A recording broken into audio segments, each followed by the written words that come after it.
hanapin, no? So, let's say, meron tayong 2/5. Tsaka meron tayong 1/3. So, lagay lang natin yung greater than or ganyan, less than. So, pag kinross multiply natin tong 2 tsaka 3 natin, magkakaroon tayo ng 2 times 3, that is 6. Lalagay mo kung na kanino yung numerator, doon may lalagay yung sagot. Then, magiging 6 to. Then, yung 5 times 1 naman natin, that is 5. So, mas malaki yung 6 sa 5, which means yung 2/5 is greater than 1/3. Ganun siya ginagawa. Anyways, madali lang yan. Pero kung parehas sila ng numerator, guys, kunyari parehas 2, tapos eto magkaiba, so yung mas maliit na denominator, mas malaki yun.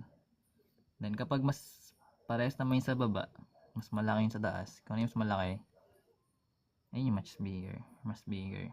So, ganoon siya comparing fractions, no? Pwede mo siya i-cross multiply. Mas madali yan. So, next, meron tayong 5/8. Kunyari, times 1/8. Hindi siya times, but times. Nagko-compare pala.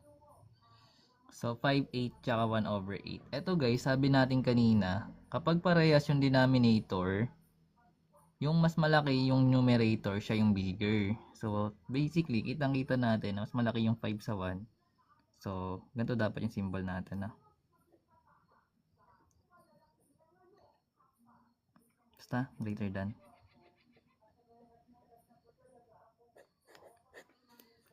Next. So, kapag naman, meron kang 3/4, tapos 3 halves. So, kapag naman parehas yung numerator nila, yung mas maliit yung denominator, mas bigger. So, ibig sabihin, si 3 halves is bigger than 3/4.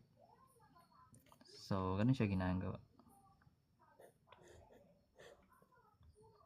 Then, syempre, meron tayong 6/7, tsaka 8/9. So, pag ganito guys magkaiba, cross multiply lang. So, yung 6 times 9 natin,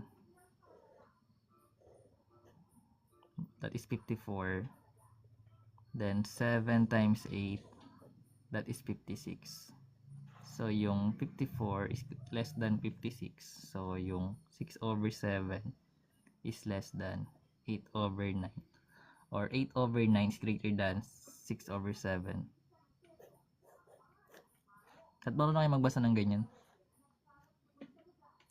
Last, para dito siguro. Let's say meron tayong 4/10 and 2/5.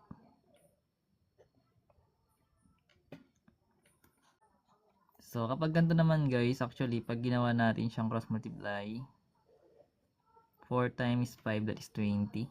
And 10 times 2 is 20 rin.